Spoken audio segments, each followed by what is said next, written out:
Negeri Sembilan பரிசான் national மற்றும் அதன் 14 சட்டமன்ற உறுப்பினர்களின் செயல் மாநில அரசை கைப்பற்றும் முயற்சி என்று கூறி பக்கத்தன் ஹரப்பான் அவர்களை கடுமையாக சாடியுள்ளது. இந்நடவடிக்கை ஒற்றுமை அரசாங்கத்தின் உணர்வை பிரதிபலிக்கவில்லை என்றும் அது தெரிவித்துள்ளது. இச்சம்பவத்திற்கு கூட்டணி வருத்தம் தெரிவிப்பதாகவும் இதுபோன்ற துரோக செயல்களை வன்மையாக நிராகரிப்பதாகவும் பக்கத்தன் ஹரப்பான் கூட்டணியின் தகவல் தொடர்பு இயக்குனர் ஃபோமி ஃபாஜில் தெரிவித்துள்ளார். தங்கள் ஆதரவை திரும்பப் பெறுவதற்கு 14 சட்டமன்ற உறுப்பினர்கள் கூறிய காரணங்கள் மந்திரி பசார் அமீர்டின் ஹாரூனின் செயல்பாடுகளுடன் சற்றும் தொடர்பில்லாதவை என்று அவர் ஒரு அறிக்கையில் தெரிவித்தார். ஒற்றுமை அரசாங்கமும் நாடும் உலகளாவிய விநியோக சவால்களை எதிர்கொண்டு பொருளாதாரத்தை நிர்வகிக்கவும் மக்களின் சுமையை குறைக்கவும் உழைத்துக் கொண்டிருக்கும் நேரத்தில் மக்களின் நலனை கருத்தில் கொள்ளாமல் இந்நடவடிக்கை எடுக்கப்பட்டுள்ளது வருத்தமளிப்பதாக அவர் குறிப்பிட்டுள்ளார். அமீனுடினின் கீழ் நெகிரு செம்பிலா நிர்வாகம் வழக்கம் போல் தொடர்ந்து செயல்படும் என்பதில் பக்கத்தன் ஹரப்பான் கூட்டணிக்கு நம்பிக்கை இருப்பதாகவும் அவர் கூறினார். நிலைத்தன்மையை உறுதி செய்வதற்கும் மக்களின் நலனை பாதுகாப்பதற்கும் மாநில தலைமையுடன் பக்கத்தன் ஹரப்பான் தொடர்ந்து ஒத்துழைக்கும் என்று அவர் மேலும் கூறினார்.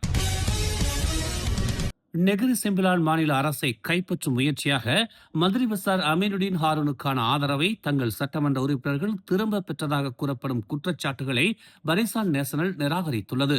14 சட்டமன்ற உறுப்பினர்களின் ஆதரவு திரும்ப பெறுதல் வெளிப்படையாகவும் முறையாகவும் கொள்கைகளின் அடிப்படையிலும் செய்யப்பட்டது என்று அம்மாநில பிரிவு வலியுறுத்தியுள்ளது. இது ஒரு ரகசிய நடவடிக்கை அல்ல, ஒரு மறைமுக ஒப்பந்தமும் அல்ல, அதிகாரத்தை கைப்பற்றும் முயற்சியும் அல்ல என்று அது தெரிவித்துள்ளது. மந்திரி பசாரின் தலைமை மீதான நம்பிக்கை இழந்த பிறகு எடுக்கப்பட்ட ஒரு சட்டப்பூர்வமான அரசியல் நிலைப்பாடு இது என்று அது தெரிவித்துள்ளது. இந்த ஆதரவு திரும்ப பெறுதலை மாநில நிர்வாகத்தை கைப்பற்றும் முயற்சி என்று முன்னதாக விவரித்திருந்த பக்கத்தான் ஹரப்பானுக்கு பதிலளிக்கும் விதமாக இந்த அறிக்கை வெளியிடப்பட்டுள்ளது.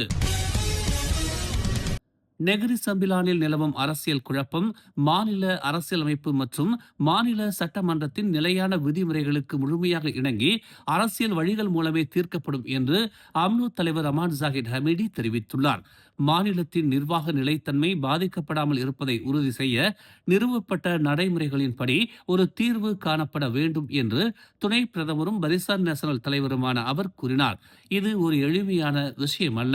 தற்போதுள்ள அனைத்து விதிகளையும் ஒழுங்குமுறைகளையும் பின்பற்றுவதே சிறந்த நடவடிக்கை என்று சைபர்ஜியாவில் அவர் கூறியதாக பெர்னாமா தெரிவித்துள்ளது. மாநிலத்தின் நிர்வாகம் மற்றும் வழக்காற்று சட்டங்கள் தொடர்பான விஷயங்களில் அம்னோவும் பரிசானும் தலையிடாது என்றும் மாறாக அரசாங்கம் தொடர்ந்து செயல்பட்டு மக்களுக்கு சேவை செய்வதை உறுதி செய்ய சிறந்த தீர்வையே நாடும் என்றும் ஜாகிர் தெரிவித்தார். அரசியல் பிரச்சனைகள் அரசியல் ரீதியாகவே தீர்க்கப்படும், வேறு வழிகளில் அல்ல என்று அவர் கூறினார். முன்னதாக பிரதமர் டதஸ்ரீ அன்வார் இப்ராஹிம் தற்போதைய பொருளாதார சவால்களுக்கு மத்தியில் நல்லிணக்கத்திற்கும் நிலைத்தன்மைக்கும் முன்னுரிமை அளிக்குமாறு நெகிரி செம்பிலான் பரிசானை வலியுறுத்தினார். மேலும் பதவிகளுக்காக போட்டியிடுவதற்கு இது சரியான நேரம் அல்ல என்றும் அவர் நினைவூட்டியிருந்தார் என்பது குறிப்பிடத்தக்கது. நீதித்துறையை அவமதிக்கும் உள்ளடக்கத்தை பதிவேற்றிய குற்றத்தை ஒப்புக்கொண்ட ஒருவருக்கு சபாவில் உள்ள கனிங்காவ் அமர்வு நீதிமன்றம் 30,000 ரிங்கிட் அபராதம் விதித்துள்ளது. மிகவும் புண்படுத்தும் உள்ளடக்கத்தை பரப்புவதற்கு முகநூலை தெரிந்தே பயன்படுத்தியதற்காக 41 வயதான அஸ்ரி ஷலாம் மீது 1998 ஆண்டின் தகவல் தொடர்பு மற்றும் பல்லூடக சட்டத்தின் பிரிவு 233(1)(a) கீழ் குற்றம் சாட்டப்பட்டதாக மலேசிய தகவல் தொடர்பு மற்றும் பல்லூடக ஆணையமான MCMC ஒரு அறிக்கையில் தெரிவித்துள்ளது. அந்த ஆட்சேபனைக்குரிய முகநூல் பதிவு டிசம்பர் 22 2025 ஆண்டு வெளியிடப்பட்டது. அஸ்ரி அபராதத்தை செலுத்திவிட்டதாக MCMC தெரிவித்துள்ளது. குற்றவாளி என நிரூபிக்கப்பட்டால் 5 லட்சம் வரை அபராதம், 2 ஆண்டுகள் வரை சிறை தண்டனை அல்லது இரண்டும் விதிக்கப்படலாம். இத்தகைய செயல்கள் சட்டத்தின் இறையாண்மையையும் நீதித்துறை நிறுவனங்களின் சுதந்திரத்தையும் சீர்குலைப்பது மட்டுமல்லாமல் பொது அமைதியையும் நல்லிணக்கத்தையும் சீர்குலைக்கும் ஆற்றலையும் கொண்டுள்ளது என்று MCMC தெரிவித்தது. சமூக ஊடகங்களை விவேகத்துடனும் பொறுப்புடனும் பயன்படுத்த வேண்டும் என்று MCMC பொதுமக்களுக்கு நினைவூட்டியது. ஸ்லாங்கூர் சுங்கைபுலாவில் உள்ள ஒரு மின்சார மோட்டார் சைக்கிள் உற்பத்தி தொழிற்சாலை நேற்று மாலை ஏற்பட்ட தீ விபத்தில் 80 விழுக்காடு சேதமடைந்தது. மாலை 6:49 மணிக்கு தங்களுக்கு அவசர அழைப்பு வந்ததாகவும் முதல் தீயணைப்பு வாகனம் இரவு 7:05 மணிக்கு சம்பவ இடத்திற்கு விரைந்ததாகவும் சிலாங்கூர் தீயணைப்பு மற்றும் மீட்புத்துறையின் உதவி இயக்குனர் அமாட் முக்லிஸ் முக்தார் தெரிவித்தார். 100க்கு 300 சதுர அடி பரப்பளவு உள்ள அந்த தொழிற்சாலையில் ஏற்பட்ட தீ விபத்தில் வளாகத்தின் 80 விழுக்காடு சேதமுற்றது. இச்சம்பவத்தில் எந்த உயிரிழப்பும் ஏற்படவில்லை என்று அவர் நேற்று வெளியிட்ட அறிக்கையில் தெரிவித்துள்ளார். தீ விபத்துக்கான காரணம் இன்னும் விசாரணையில் உள்ளது என்று அவர் கூறினார். நேற்று பண்டார் புஞ்சாக் ஆலாம் பகுதியில் பெய்த கனமழையின் போது கால்வாயில் தவறி விழுந்த 10 வயது சிறுவன் பலத்த நீரோட்டத்தில் அடித்துச் செல்லப்பட்டு நீரில் மூழ்கியிருக்கலாம் என அஞ்சப்படுகிறது.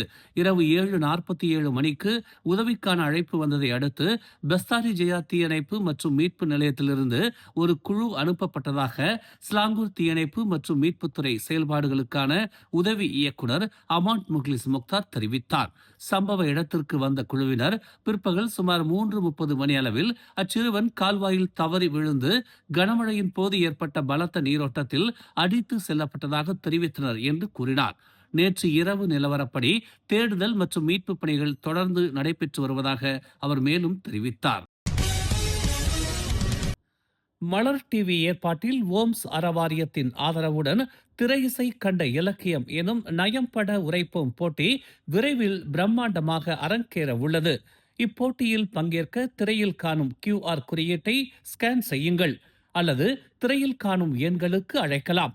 பங்கேற்பாளருக்கான கட்டணம் 50 ரிங்கிட் என்பது குறிப்பிடத்தக்கது. தமிழ் திரையிசை பாடல்களில் சங்க இலக்கிய செய்யுளை பயன்படுத்தி இருக்கும் பாடல்களை அடையாளம் கண்டு அதனை விளக்கத்தோடு நயம்பட உரைப்போருக்கு 5000 ரிங்கிட் முதல் பரிசு மற்றும் தங்கப் பதக்கமும் வழங்கப்படும். மேலும் 10 போட்டியாளர்களுக்கு அதிரடியான பரிசு தொகையும் காத்திருக்கிறது. 18 முதல் 25 வயதினர் பிரிவு 1லும் 26 வயதுக்கு மேல் பிரிவு 2லும் பங்கேற்கலாம். மே 25 பதிவுக்கான இறுதி நாள்.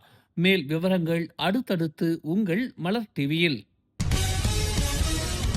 மேலும் செய்திகளை தெரிந்து கொள்ள தமிழ் மலர் இணையதளம், தமிழ் மலர் செயலி மற்றும் மலர் டிவி யூடியூப் சேனலை வலம் வாருங்கள்.